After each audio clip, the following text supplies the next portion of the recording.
Good. Hope your studies are going well, or whatever it is that you're doing is going well for you.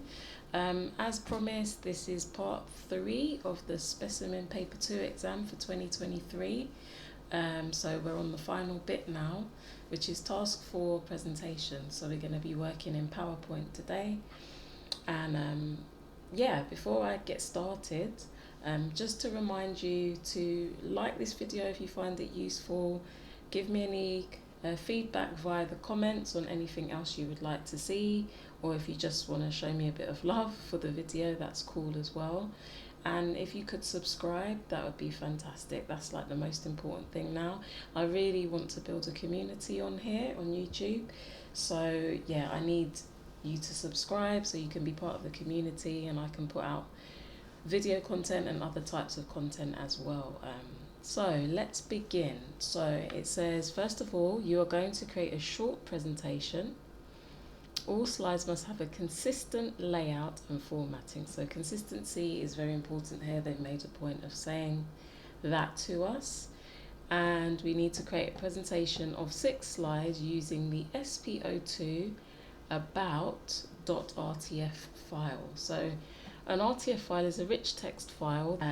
So that's the type of file that we're going to open, and in this case it's a text file, rich text file. We can open it in PowerPoint and various other software as well. So this is the name of the file that we're going to open, and it says, unless otherwise instructed, the slides must display a title and a bulleted list. So that's important for us to remember. So the first thing I'm going to do is just go ahead and open the file. So here is PowerPoint open. It's a blank PowerPoint that I've opened, and I need to import in the file SPO2 about into this PowerPoint. So to do that, I go onto the Home tab and I go to New Slide and Slides from Outline. And I'm just going to find my file. Here it is, and insert.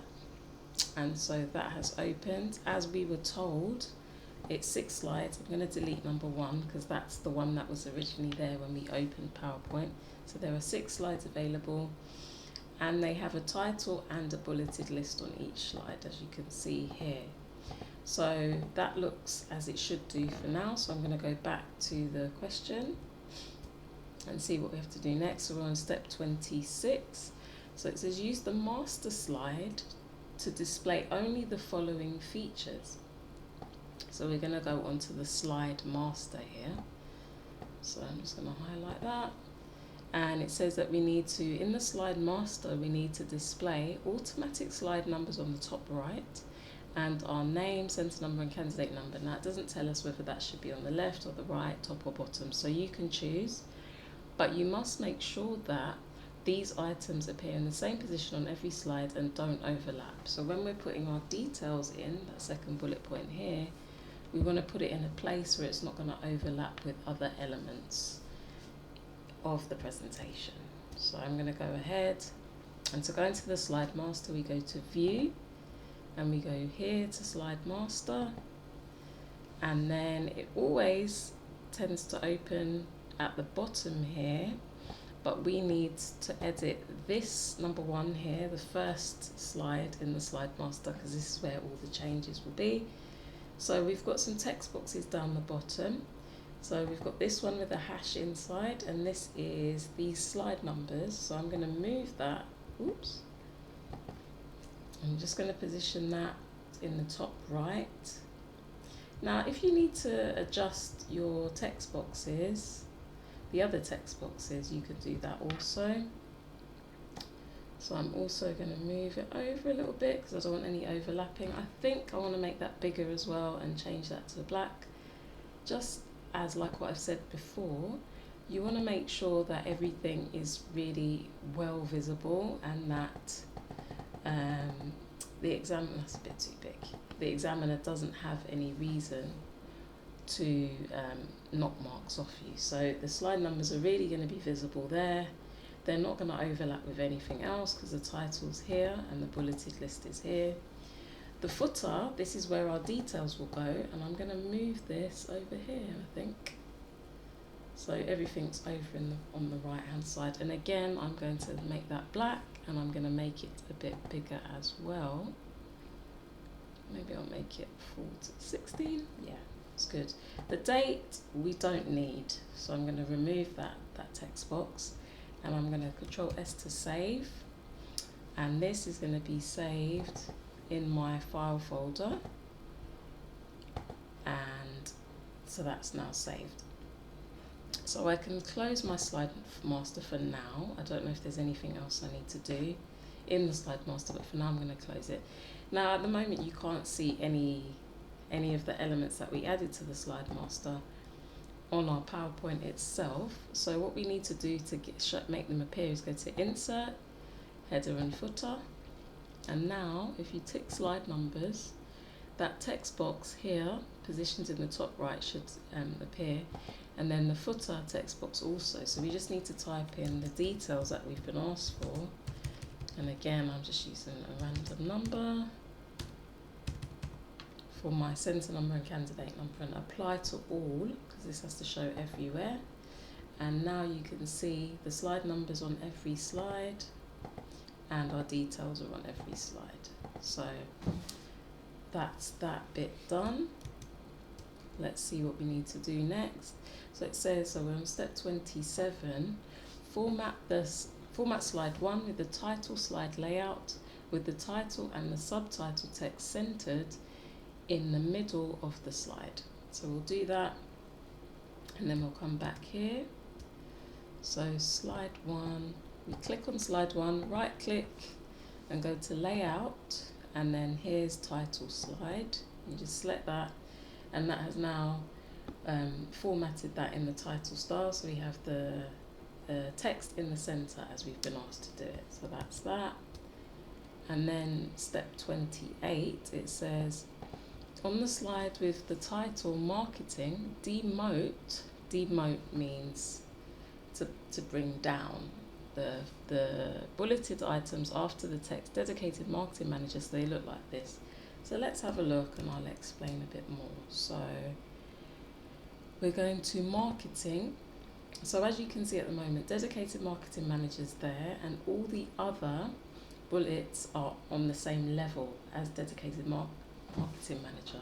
What we've been asked to do is to select the ones underneath, the bulleted items underneath dedicated market manager, and if you press tab, they're now demoted. So what this means is that dedicated marketing manager is like a subheading, and all of the items in the list now are below dedicated marketing manager, so they come under that topic if you like.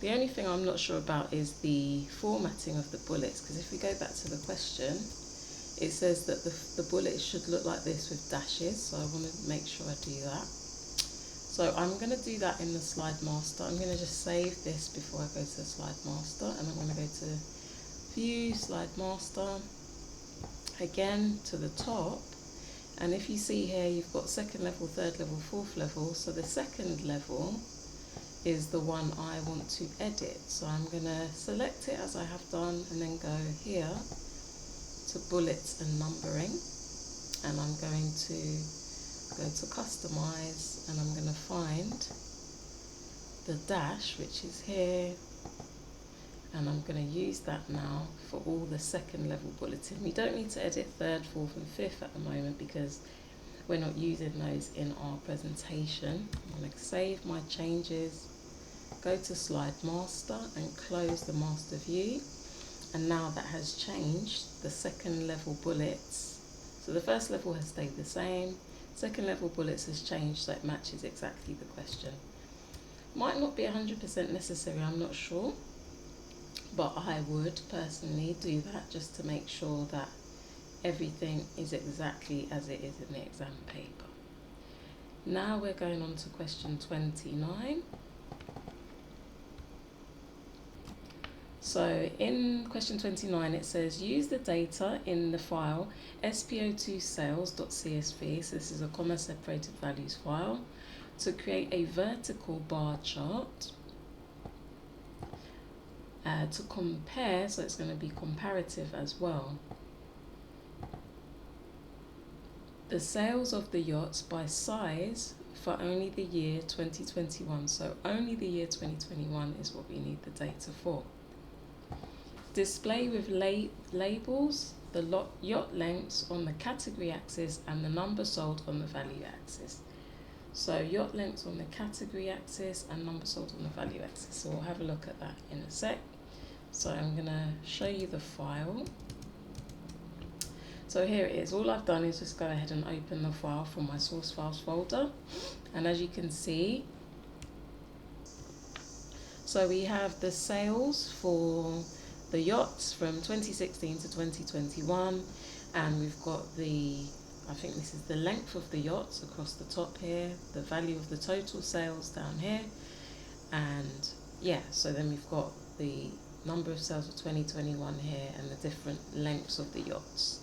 So we need to use this data here in 2021, so in row 8. And we've also been told that we need to have the category axis labels with the length of yachts. So that's this data here. So we're going to select that as well. So what I'm going to do is I'm going to select this data. We don't need total sales. We haven't been asked to use those.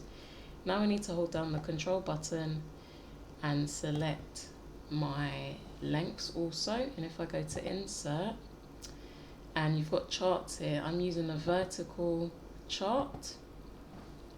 So here it is. So it's put in each of the number of sales for each length of yacht. So obviously we need to add some things to this. So we're going to go back to the question and see what we need to add. So it says, so we've got the number sold is on the value axis already. So it says label the chart as follows: Super Yacht Sales 2021. We need to put as the chart title. Then the value axis title is number sold. Category axis title is length in meters. So the chart title is here. So we're just going to put in Super Yacht Sales. Now we need to put in the category axis and the value axis here. So if we press on the green plus here, we can add in axis titles. And this should be number sold.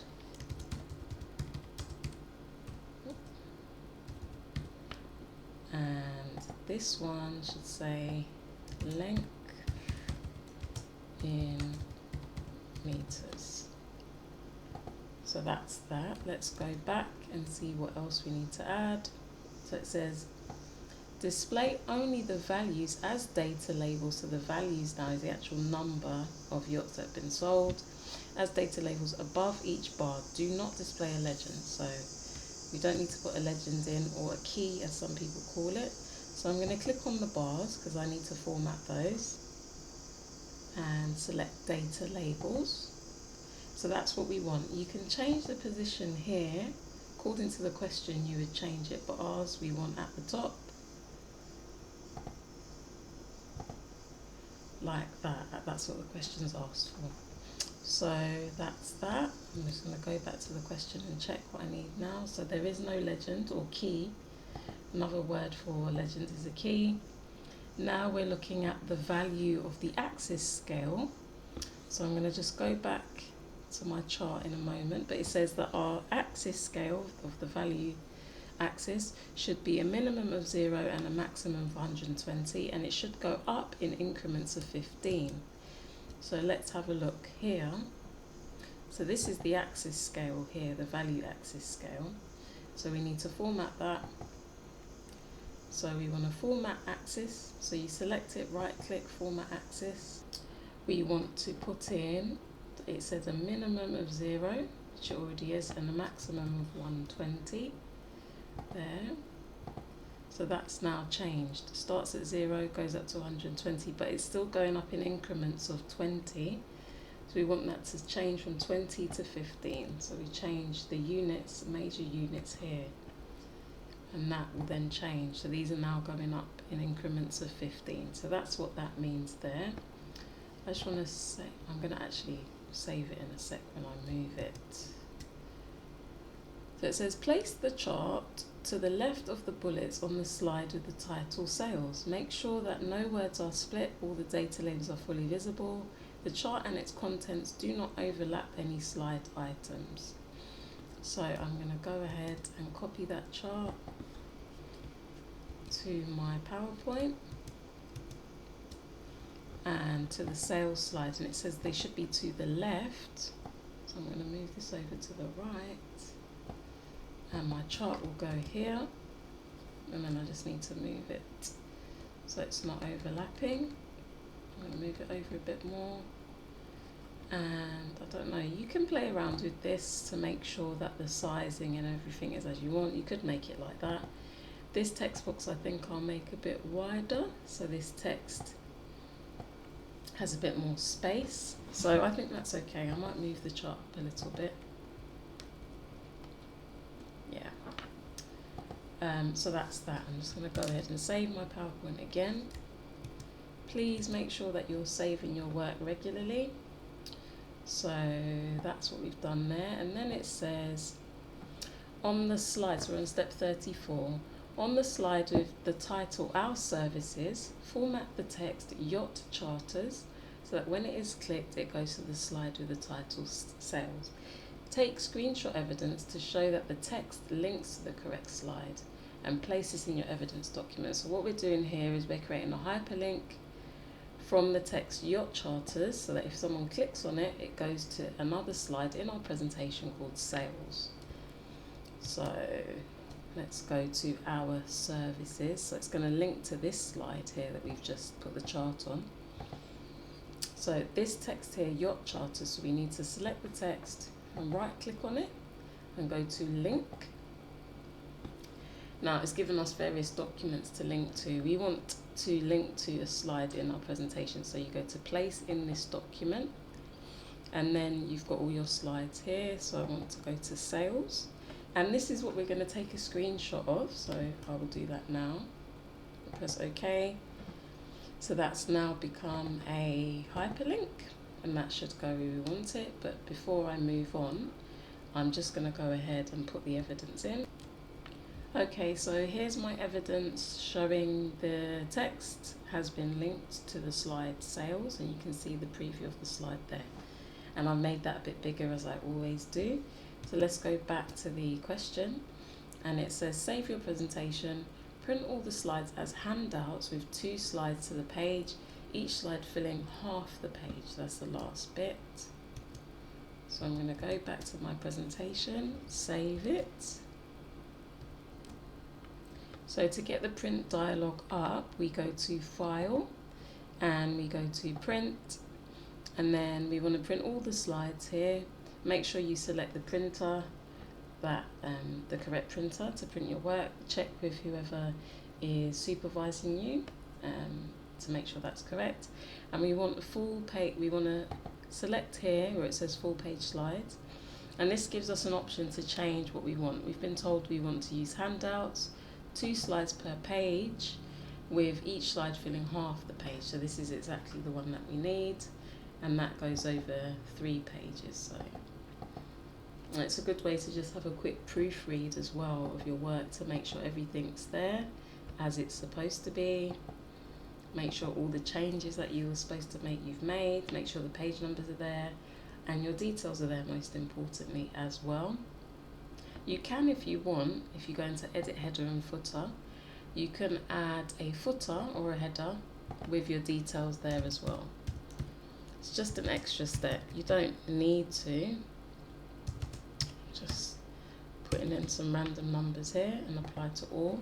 So then that should now appear on your slide, so you're ready to print. So if I go back to the question paper, so that's the last bit now of the PowerPoint question. That's the end of the PowerPoint question, and then the last bit of the exam is to print your evidence document. So my hope is that at this point you will have enough time to check all your work, go over everything, hopefully quickly, but again, and then print your evidence. Even if you print now, you check your evidence, there might be some mistakes, you can then print again. So yeah, hopefully you've got enough time to do that. So yeah, that's the end of this Specimen 2023 Paper 2 exam. I'll see you for the Paper 3 exam, and good luck with your exam preparations. I will see you next time. Good luck.